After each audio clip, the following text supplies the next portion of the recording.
Bible की शान। Bible कायनात को अपने कलाम से बनाने और कलाम ही की कुदरत से संभालने वाले जिंदा खुदा का जिंदा कलाम है, जिसे उसने अपने हर नाम से ज्यादा अजमत दी है। बाइबल तपाई गई चांदी से ज्यादा साफ है, ये सोने से बल्कि बहुत कुंदन से ज्यादा पसंदीदा है। ये सच्चाई है बल्कि सच का मयार है। ये बीज है जो बो दिया जाए तो बेफल नहीं रहता। इंसानों की रूहानी ग़िज़ा है जो शहद से ज्यादा शीरीं है। ये आईना है जिसमें हमें अपनी हकीकी सूरत नजर आती है। ये हथौड़े की मानद है जो सख्त दिलों, सोचों और ख्यालात को चकनाचूर कर देता है। ये दोधारी तलवार से ज्यादा तेज है जो बंद और गूदे गूदे को जुदा करके गुजर जाता है। ये आग है जो नाराज़गी को भस्म कर देती और ईमान को खालिस और मजबूत बना देती है। ये कदमों के लिए चिराग और राह के लिए रोशनी है। ये खुदा की तरफ से इंसानों को दिया गया अबदी ज़ाबिता हयात है। बाइबल का हर एक सहीफा खुदा के इल्हाम से है जो तालीम और इल्जाम और इस्लाह और रास्तबाजी में तरबियत पाने के लिए मुफीद है। बाइबल की किसी बात की तावील किसी के जाती इख्तियार पर मौकूफ नहीं और ना ही कोई बात किसी इंसान की ख्वाहिश पर हुई, बल्कि आदमी रूहुल कुद्स की तहरीक के सबब से खुदा की तरफ से बोलते और लिखते थे। खुदा ने हिस्सा ब हिस्सा और तरह ब तरह नबियों और फिर रसूलों की मार्फत कलाम किया। तकरीबन 1500 साल में 3 बर्रे आज़मों अफ्रीका, एशिया और यूरोप में मूसा नबी से लेकर यूहन्ना रसूल तक तकरीबन 40 इंसानों को खुदा ने चुना कि वो बाइबल की किताबें लिख सकें। इन लोगों में चरवाहे, काहिन, फकीह, नगमा साज, किसान, बादशाह, सरकारी मुलाजिम, उलमा, तबीब और माहिगीर शामिल थे।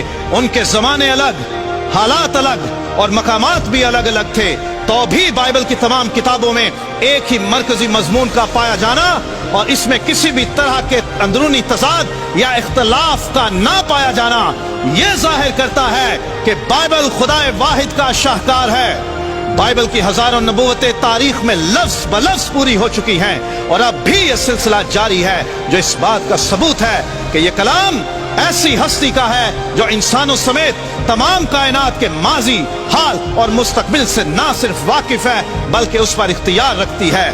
बाइबल दुनिया में सबसे ज्यादा जुबानों में पढ़ी, सुनी और सुनाई जाने वाली किताब है, लेकिन तारीख में सबसे ज्यादा इम्तहानों से गुजरने वाली किताब भी बाइबल ही है।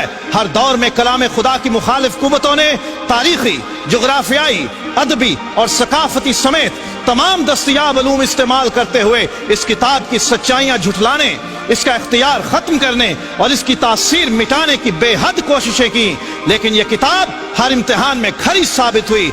इसकी मुखालिफत करने वाली कुव्वतें खुद मिट गईं, लेकिन इस किताब की सच्चाइयां, इख्तियार और तासीर आज भी कायम है। मुख्तलिफ जमानों, जगहों और कौमों में से बतेरे उठे जिन्होंने ये साबित करने की सरतोड़ कोशिश की कि बाइबल अपनी असल हालत में मौजूद नहीं बल्कि बदल गई है। इस दावे को सच्चा साबित करने के लिए ना तो कभी कोई सबूत पेश कर सका और ना कोई दलील, लेकिन मुख्तलिफ वक्तों में जिंदा खुदा के कलाम की सदाकत साबित करने के लिए जमीन ने अपने सीने में महफूज सदियों पुराने नुस्खे इंसानों के सामने पेश किए, जो ये साबित करते हैं कि मौजूदा किताब मुकद्दस में किसी किस्म की कोई तहरीफ या तब्दीली नहीं की गई, बल्कि ये अपनी असल हालत में मौजूद है। दुनिया की किसी और किताब के इतने पुराने और इतनी कसीर तादाद में नुस्खे दस्तयाब नहीं हैं। ये एजाज सिर्फ ला तब्दील खुदा के ला तब्दील कलाम को हासिल है। याद रहे कि बाइबल बदली नहीं बल्कि बदल देती है। पिछली 3500 साल इंसानी तारीख में कई ऐसे लोग उठे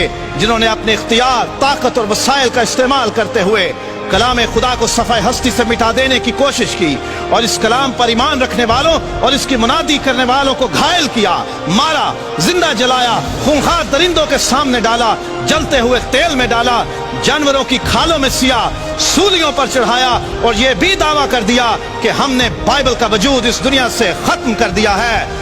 लेकिन याद रहे कि बाइबल को मिटाने के दावे करने वाले खुद मिट गए, लेकिन बाइबल अपनी पूरी शान, सदाकत, इख्तियार और तासीर के साथ आज भी कायम है। हर बशर घास की मानद है और उसकी सारी शान और शौकत घास के फूल की मानद। घास तो सूख जाती है और फूल गिर जाता है, लेकिन खुदावंद का कलाम अब तक कायम रहेगा।